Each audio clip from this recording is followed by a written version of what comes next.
yo he dividido la charla en tres ámbitos diferentes, ¿no? Un ámbito hace referencia a lo que ha hecho la organización colegial, cómo nos hemos implicado.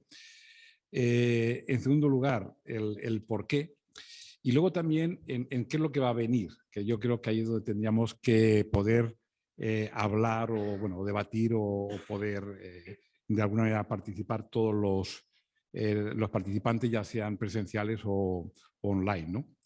Tengo que decir que en primer lugar, a ver si nos aclaramos con esto.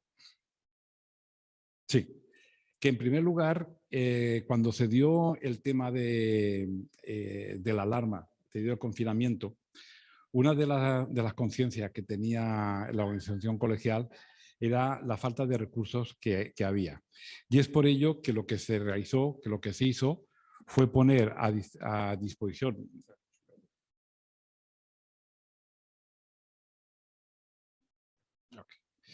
Por eso fue lo que se hizo fue poner a disposición de lo que era del Ministerio de Sanidad una serie de recursos, un recurso central, que es un sistema, el sistema primero de atención psicológica, que estaba coordinado a nivel del Consejo General de la Psicología, y luego se puso a disposición de todos los ámbitos autonómicos, de todas las provincias, una serie de dispositivos que abarcaban en primer lugar una serie de teléfonos, que la misión era atender directamente a los usuarios, derivar a entidades y a organizaciones que podían hacer una ayuda directa o bien derivar directamente a lo que, lo que eran los servicios de psiquiatría y psicología clínica. Tengo que comentar que se atendieron a más de 30.000 llamadas en un mes y medio, aproximadamente 2 meses. Muchas de las llamadas estaban, digamos, vinculadas a pensamientos e ideas de tipo suicida, de miedo, de pánico, de bloqueo. Y la verdad es que hemos recibido muchas felicitaciones por parte de la propia población, incluso de una fundación extranjera que, bueno, tuvo a bien felicitarnos y hacer una donación para el mantenimiento del servicio. Tengo que comentar que este servicio se mantuvo gracias a un acuerdo con el Ministerio de Sanidad, que lo apoyó económicamente, del Consejo y de todos los colegios. La capacidad de reacción de nuestra profesión y en concreto de la organización colegial, yo considero que es bastante alta y de hecho el sistema de atención primera se realizó, se coordinó, se organizó en aproximadamente unos 15 o 20 días. O sea que fue una respuesta muy rápida que incluso el Ministerio no acaba de comprender qué es lo que se estaba haciendo, aunque al final decidió apoyarlo. Bueno, ¿y por qué anticipamos lo que iba a pasar? ¿Por qué anticipamos la sintomatología de tipo psicopatológico que iba a aparecer? Pues porque ya se ha estudiado, ya existe diversos estudios con respecto a las características de la catástrofe. Y en ese sentido, sabemos que está vinculada a los recursos de la comunidad y a los recursos personales que tiene la gente, ¿no? Por eso es tan importante y por eso antes le comentaba a Carlos la importancia de hacer una escuela de salud como se está haciendo, porque es muy importante que la gente tenga bastante conocimientos para el autocuidado personal. Yo creo que es un elemento que es bastante importante. Sabemos por los distintos estudios que hay que las características o el impacto de la catástrofe está relacionado con lo que es el grado de exposición. En este caso era global, continua e incierta y que afectaba a millones de personas. En segundo lugar, también muy vinculado al número de enfermos graves y enfermos fallecidos. La segunda característica son los estresores secundarios producidos por el propio confinamiento, por la incertidumbre y por la falta de información o desinformación que luego lo abordaremos, ¿no? Y luego porque había obviamente a nivel del confinamiento, pues las redes sociales de apoyo que tenemos las personas a nivel individual, pues estaban totalmente deterioradas, mermadas e incluso desaparecidas. De hecho, una de las quejas principales de las personas muchas veces era que no podían recurrir ni al propio núcleo familiar para pedir ayuda, incluso las personas mayores y personas más jóvenes, ¿no? En segundo lugar que teníamos en cuenta, pues que España lamentablemente hay una escasez de recursos psicológicos muy importantes. Hay que pensar que en España hay 6 psicólogos por cada 100.000 habitantes, en la Unión Europea hay 18 y en los países de la OCDE hay 26 psicólogos por cada 100.000 habitantes. Si comparamos los 26 de la OCDE con los 6 psicólogos que hay en España, pues ya pueden ver o ya podéis ver cuál es la situación, ¿no? Y de hecho, si juntamos a los psicólogos que están en el ámbito privado y en el ámbito público, pues no llega a un psicólogo por cada 1000 habitantes, ¿no? Y la tercera cosa, que eran los recursos personales, pues se intentaron paliar o potenciar a través del SAP, ¿no? Que la función principal era recibir las llamadas, las necesidades. Se hizo un protocolo estricto de seguimiento de intervención, que bueno, ya se han publicado un par de artículos, ya se está gestionando la publicación de un libro, y lo que se hizo era o bien derivar, o sea, hacer la atención directa y luego, si era posible, derivarlo a un recurso comunitario o, en su caso, si era necesario, al sistema público de salud o al sistema privado en su caso. Como decía anteriormente, se detectaron un nivel alto de ideación suicida en muchas personas y de esa ideación se hacía un seguimiento con muy buenos resultados, ¿no?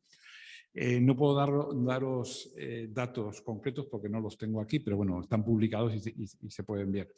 Y luego se intentó desarrollar también una línea de trabajo que finalmente no se pudo llevar a cabo porque hubo ciertas resistencias por parte de la administración, que consistía en apoyar lo que era el proyecto de UCI, que es un proyecto internacional de humanización de cuidados intensivos, intentando que hubiera psicólogos clínicos y psicólogos expertos en esta situación en las propias unidades de reanimación, atendiendo no solamente a los pacientes, que muchas veces por las condiciones de intubación, etcétera, etcétera, la comunicación es muy difícil, sino también al propio personal médico de enfermería, es decir, a todos los intervenientes de primera línea y también a los familiares. Al final el proyecto se hizo en 3 hospitales de aquí de la Comunidad Valenciana. Uno de los hospitales fue el Hospital Clínico, con muy buena respuesta y bastantes personas que lo agradecieron. Se hizo en 6 hospitales de la Comunidad de Castilla-La Mancha, en 3 hospitales de Madrid y 4 hospitales de Cataluña. Pero la verdad es que no se llegó a hacer en todos los hospitales como era la intención. Y el proyecto tenía 2 elementos, uno que era la intervención directa in situ, en las propias unidades de cuidados intensivos y de reanimación, y otro era el desarrollo de un sistema de intervención a través de videoconsulta para un trabajo directamente. Y de hecho el Consejo General de la Psicología contrató un sistema que ya se ha quedado permanente, que es el Psipocket, y que sirve para que las consultas virtuales se puedan hacer en caso de necesidad. Obviamente el sistema es gratuito tanto para los ciudadanos como para los propios profesionales de la psicología. Ya digo que lamentablemente este proyecto se pudo llevar únicamente parcialmente. Bueno, aquí he puesto una serie de referencias de interés para que podáis apreciar pues la cantidad de información y la previsión que había o la previsión de problemática que iba a aparecer en cuanto a problemas de ansiedad, de sueño y presentar desórdenes emocionales en distintos ámbitos. Decir que las líneas de trabajo fueron tanto para la ciudadanía en general como para los primeros afectados, enfermos de COVID y familiares, como para primeros intervinientes. O sea que fue un abanico de intervención en varias direcciones. Esta preocupación que tenía el Consejo de la Psicología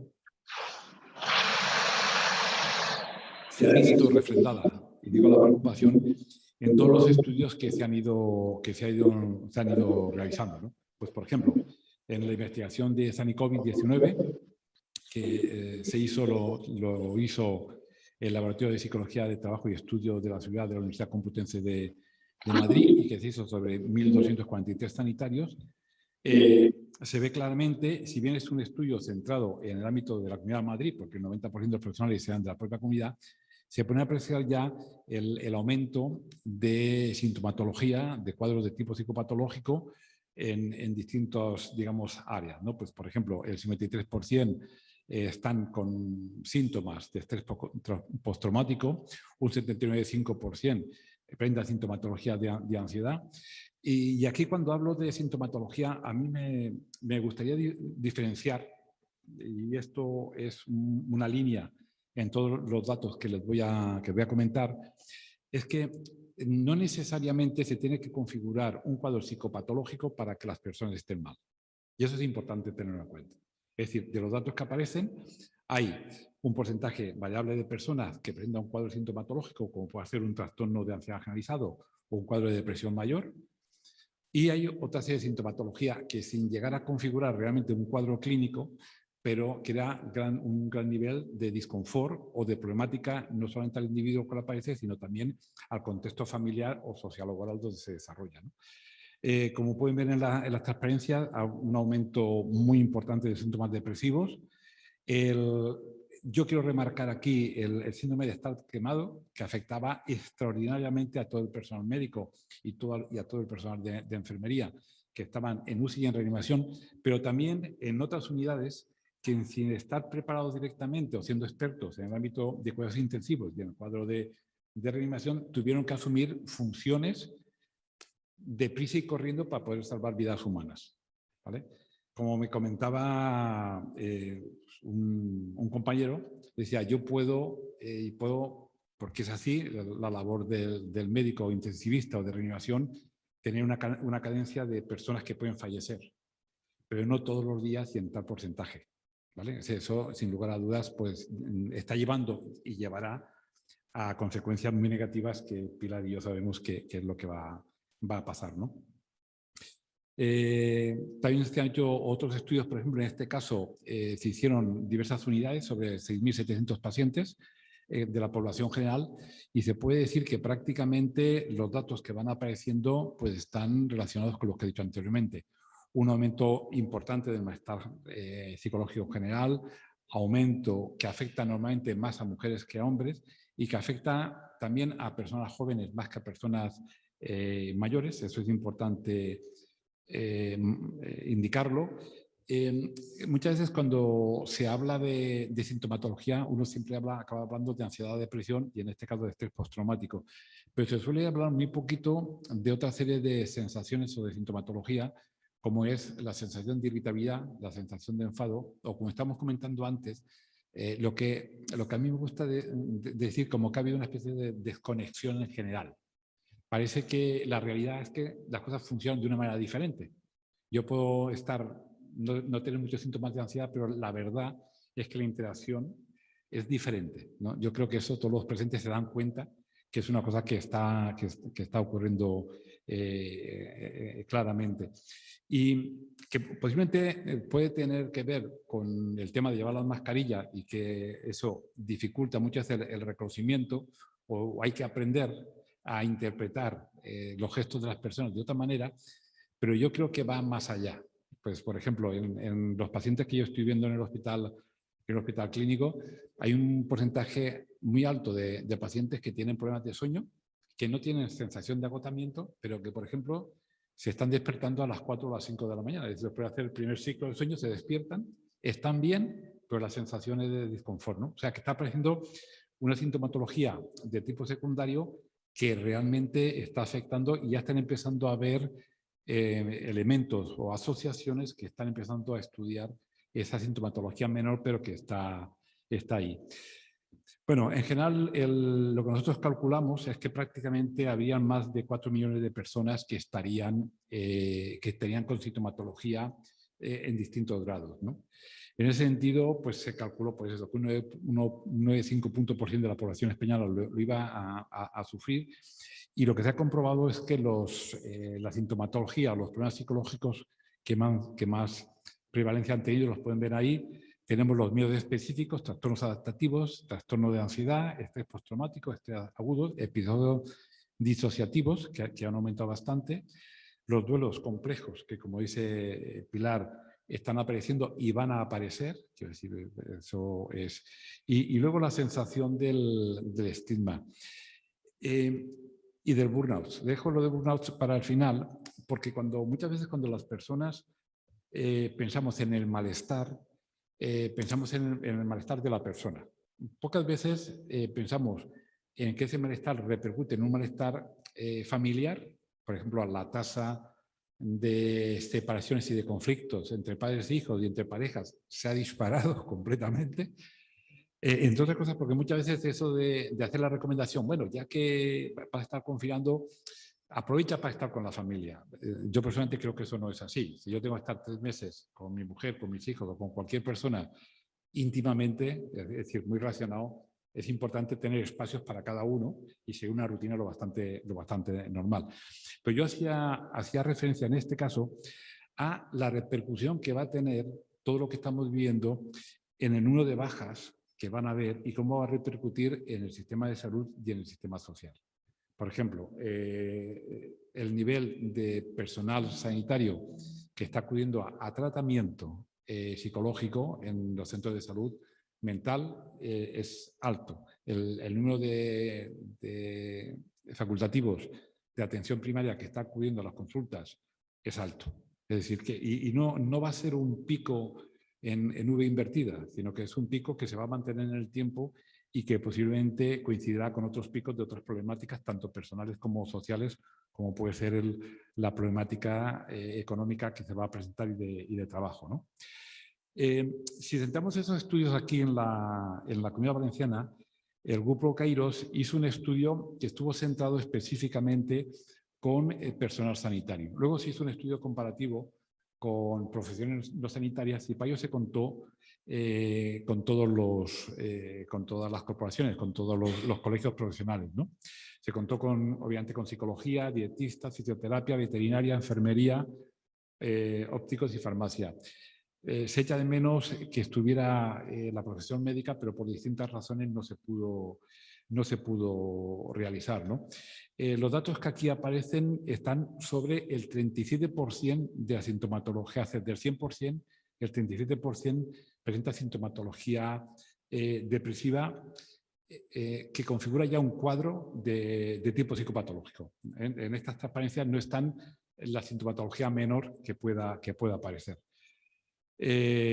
Con sintomatología ansiosa, verán y se darán cuenta que los que mejor aparecemos siempre somos los psicólogos, somos la tasa que menos patología tenemos, luego lo comentaré, pero es así, mientras que, por ejemplo, enfermería y farmacia, el porcentaje de malestar que han presentado ha sido altísimo. Por ejemplo, farmacia y enfermería, en lo que es la sintomatología de trastorno de estrés postraumático, que afectaba al 67,8% del 100% de la muestra, es un porcentaje altísimo. Pues como pueden comprobar, tanto enfermería como farmacia dan unos datos muy altos, y una profesión que nunca pensamos en ella, que veterinaria. Pero este estudio estuvo encargado por la Unión Sanitaria de Valencia para ver cómo está afectando lo que era la situación del COVID en los profesionales de la salud.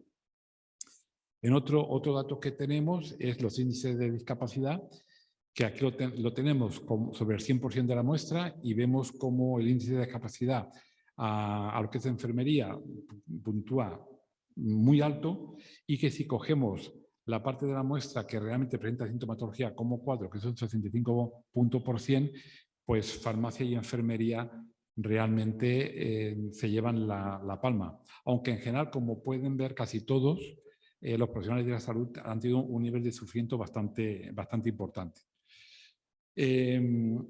Como ven o como veis aquí, la psicología aparece siempre como un índice problemático inferior. Bueno, esto tiene truco.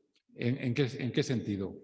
En que, curiosamente, en otros estudios, que es que no he podido traer las transparencias, los psicólogos, los profesionales de la psicología, hemos aumentado la sintomatología de tipo psicosomática.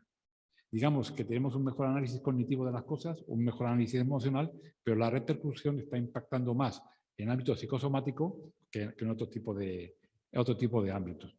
Y luego hay una cuestión en que existía un total acuerdo en todas las profesiones sanitarias, y era la sensación de desprotección que tenían con respecto a las actuaciones de la administración.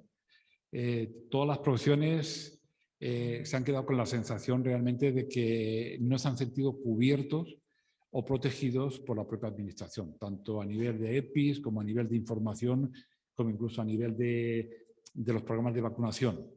Creo que en este sentido existe una razón lógica, y es que en situaciones de pandemia y una crisis que no se ha podido, digámoslo así, predecir, aunque eso tendríamos que analizarlo, la verdad es que nos ha pillado a todas las administraciones del ámbito de la salud y del ámbito social totalmente fuera de juego, pero no quita la sensación de desprotección que tienen los sanitarios.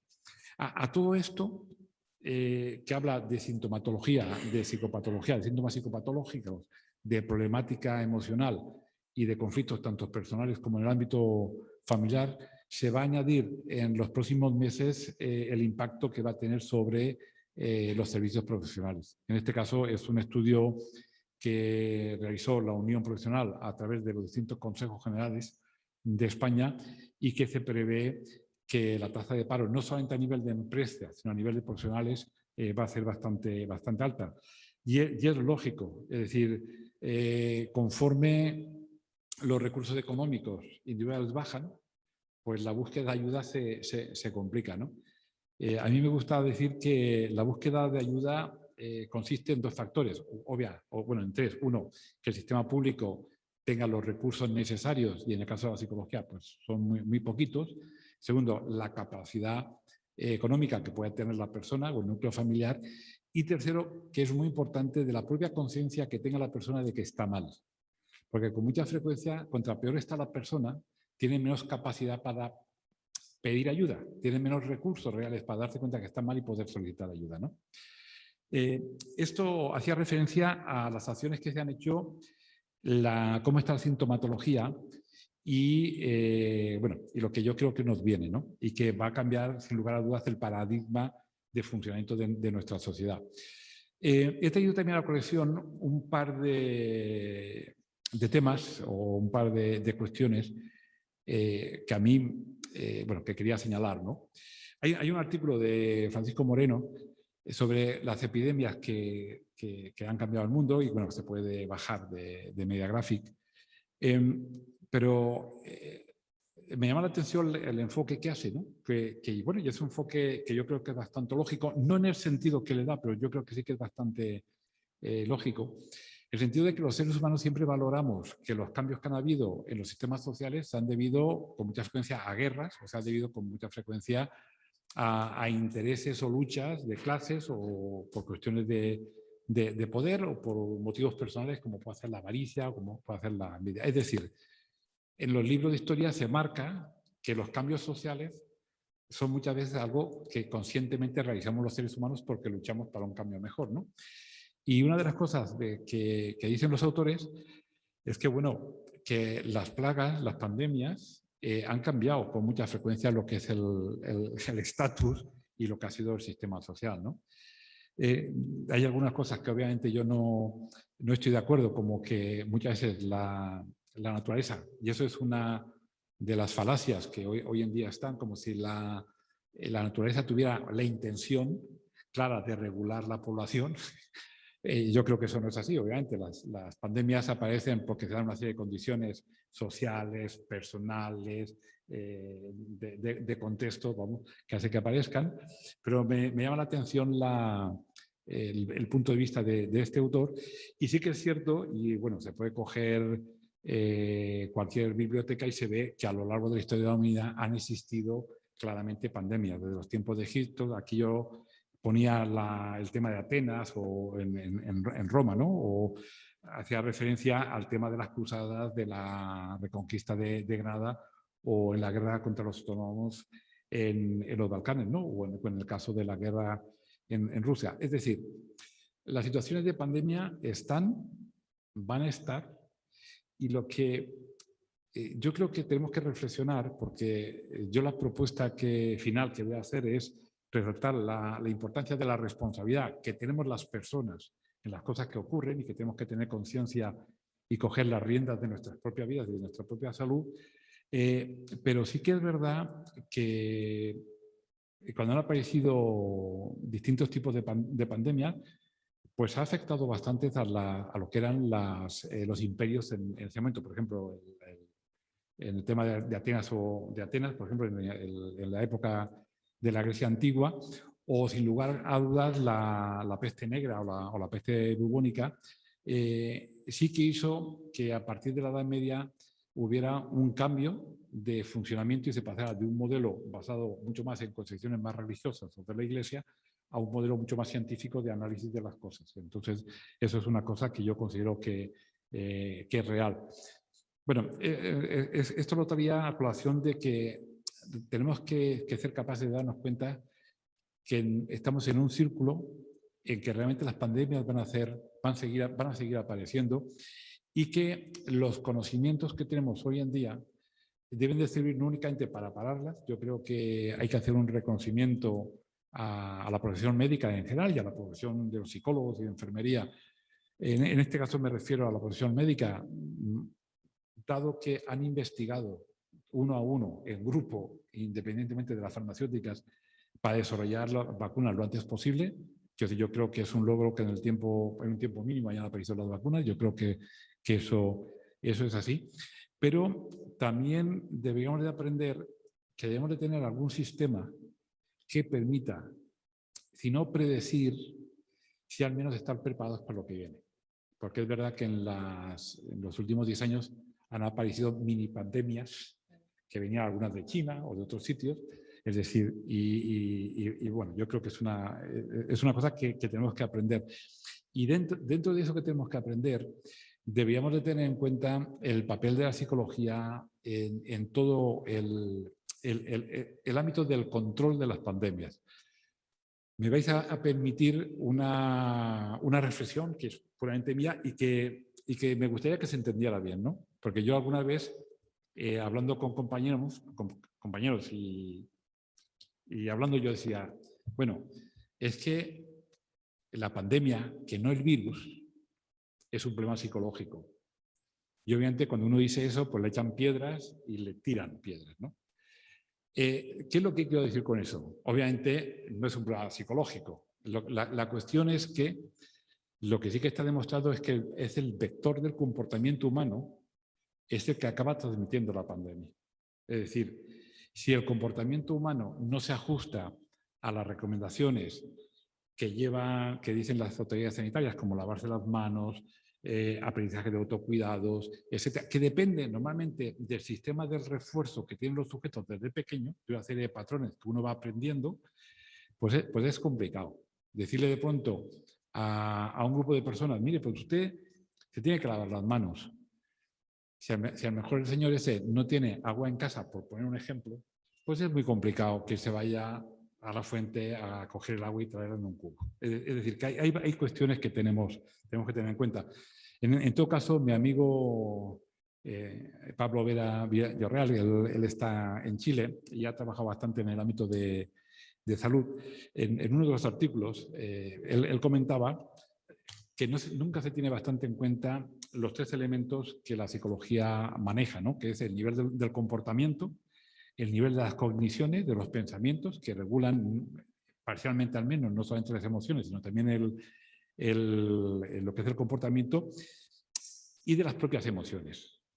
Hay emociones como, por ejemplo, cuando una persona puede tener un nivel muy alto de angustia, y eso en algunos casos de diagnóstico oncológico aparece, hay una negación de la enfermedad. Es decir, se evita ir al facultativo a otro tipo de cosas, ¿no? Y eso podría explicar que muchas personas la percepción funcionan como si la pandemia no fuera con ellos. Es decir, son comportamientos que se dan, y no solamente se dan en los adolescentes. Hay adolescentes que son muy cuidadosos, que son muy organizados, incluso a veces diríamos que son muy obsesivos, y personas adultas que no cumplen, digamos, las normas mínimas que deberían de tener. Y muchas veces existe la figura, y en el ámbito de la psicología social, eso se ve claramente, el ámbito de los grupos, que muchas veces el grupo lo que hace es lo que hace el líder del grupo, y que la gente no sabe por qué lo está haciendo, pero si el líder hace eso, pues nosotros lo hacemos. Os recuerdo las actuaciones, por ejemplo, del presidente de Brasil o en Estados Unidos, de ir sin mascarilla. Entonces, sí, vamos a ver, A nivel de pensamiento propio, yo comprendo que cuando un presidente de gobierno de la nación que sea va sin mascarilla y realmente coge la infección, pues tiene la seguridad de que tiene los servicios ahí, que lo llevan a la UCI, tiene un respirador propio, etc.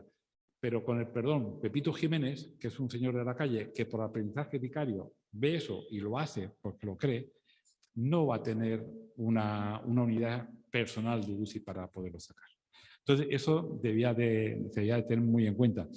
Y de hecho, si antes estaba hablando del ámbito de la psicología de la salud, no me puedo olvidar de todo el ámbito de la psicología social, que dice elementos tan importantes y estudios tan importantes como, por ejemplo, qué es lo que pasa con una sobreinformación.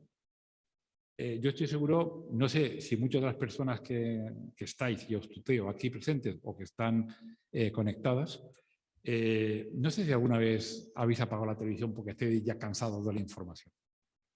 Pues la gente llega un momento que cambia de canal para no escuchar lo que son las cosas. Pero aparte, por la propia sociedad en que vivimos, que hay muchas redes sociales de muchos tipos de cosas, nadie enseña a la gente joven ni a manejar las redes ni a tener un sentido crítico de la información que les llega. Y ahí vengo a defender el papel del psicólogo de la educación. Quiero decir, a la gente joven hay que educarles lo que viene y que lo que son los móviles, los WhatsApp, todo este tipo de cuestiones, son instrumentos que han llegado para quedarse y se les tiene que educar emocionalmente. Porque si no, hacen conductas de riesgo que ni siquiera ellos no son conscientes de lo que son. Y eso es importante. Dentro del ámbito de la psicología social, y aquí hablo de España en concreto, dos elementos que son importantes. Una, sin lugar a dudas, la fiabilidad del emisor. Si en España no se consigue que la entidad que emite información sea fiable, es decir, yo ahí digo que debía de ser bastante externa al gobierno, al gobierno que sea, ¿vale? Pues se pierde credibilidad. ¿Por qué? Porque hay una guerra de grupos que es así y que hace que mucha gente dude, ¿no? Igual que hay que tener en cuenta el tema de la percepción de riesgo que tiene el sujeto. Los sujetos que tienen una percepción de riesgo muy disminuida, pues piensan que no tienen probabilidad de infectarse. Mientras que hay personas que tienen una percepción de riesgo más elevada y esta percepción de riesgo, hay distintos factores que la configuran, pues sí que lo tienen, ¿vale?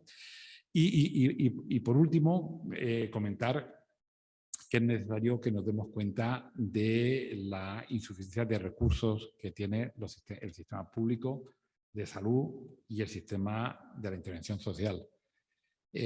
Yo creo que acabamos de pasar una prueba de estrés, como está tan de moda en los bancos, y no sé qué puntuación se le puede dar al sistema que tenemos.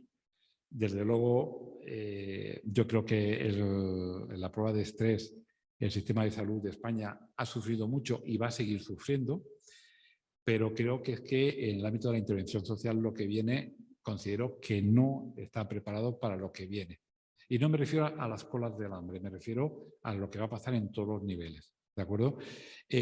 Claro, obviamente yo tengo aquí que defender, pero porque así lo pienso, así lo creo, el papel de la psicología en todo ello. Es decir, vamos a ver, yo planteo una cuestión muy sencilla y he hablado de ámbito social, ámbito de salud, ámbito educativo y ámbito laboral. En el teletrabajo, ¿quién trabaja bien?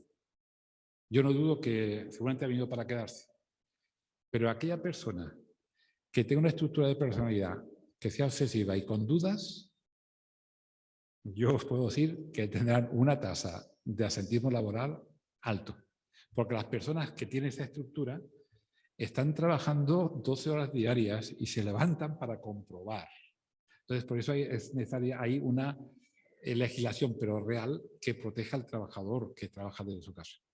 Quiero decir, porque es que eso viene para... es que viene para quedarse, pero las personas no han aprendido a hacer eso, ¿no? O sea, no comprenden que si empiezan de 8 a 3, pues tienen que estar de 8 a 3. Resulta que yo me levanto para tomar un café, me siento culpable y entonces alargo un poquito más la jornada. Son cosas pequeñas, pero que dificultan bastante todo.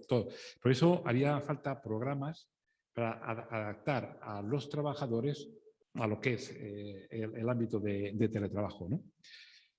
Y bueno, con esto voy a acabar, por si queréis que hagamos algún comentario o alguna cuestión. ¿Qué nos depara el futuro? Yo tengo ahí, bueno, yo os pongo mis dudas, ¿no? Y mis dudas son muchas, son variables, son variadas, son múltiples. Tengo conciencia que las dudas que tengo no se van a quitar, a no ser que sea trabajando con otras personas y aclarando temas y conceptos, pero, por ejemplo, la dependencia que tenemos ya y que tendremos de la tecnología. Como comentaba antes, o somos capaces de formar a las nuevas generaciones y a nosotros mismos en un código ético, un ético moral con respecto a cómo trabajar con la tecnología, o tendremos problemas. Lo mismo pasa con los ámbitos de los mercados. Estaba comentando antes lo del tema del teletrabajo. Pero si aplicamos el teletrabajo en el ámbito de la salud, Carlos, ¿cómo vamos a hacer una exploración profunda de un paciente? A mí me resulta imposible. Quiero decir, yo, al menos cuando un psicólogo trabaja, tienes la información verbal, el lenguaje no verbal, hasta la altura que tiene la persona, ¿vale? Entonces, todo eso lo tienes que correlacionar en la cabeza con todos los conocimientos que tienes, con todas las competencias a nivel de conocimientos, de habilidades que tienes, etcétera, etcétera, y con eso formular un diagnóstico y un tratamiento. Pero detrás de una pantalla, muy complicado. ¿Y cómo diferencia el paciente que está hablando contigo a nivel profesional y con el amigo o la amiga de al lado?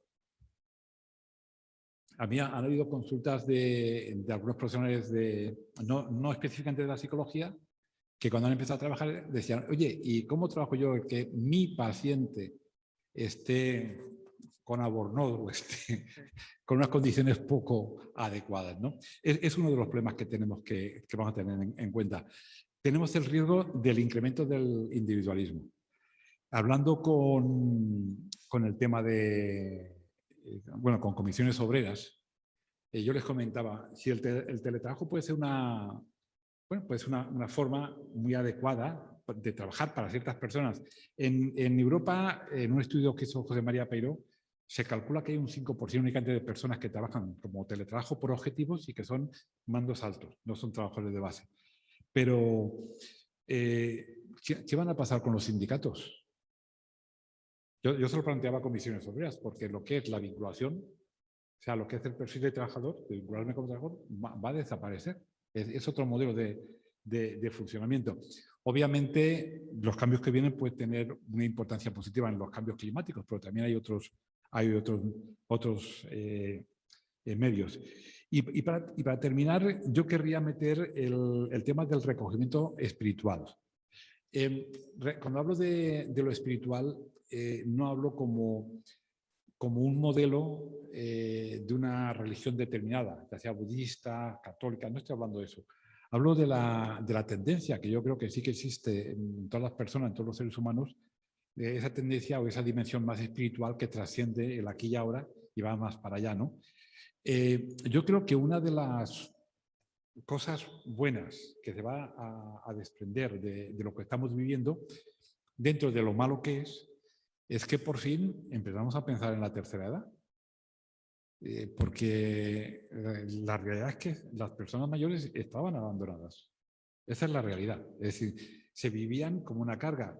Y no os podéis imaginar la cantidad de personas, de pacientes, que uno de los conflictos que hay es entre los intereses propios y los intereses del cuidado de sus progenitores, ¿no?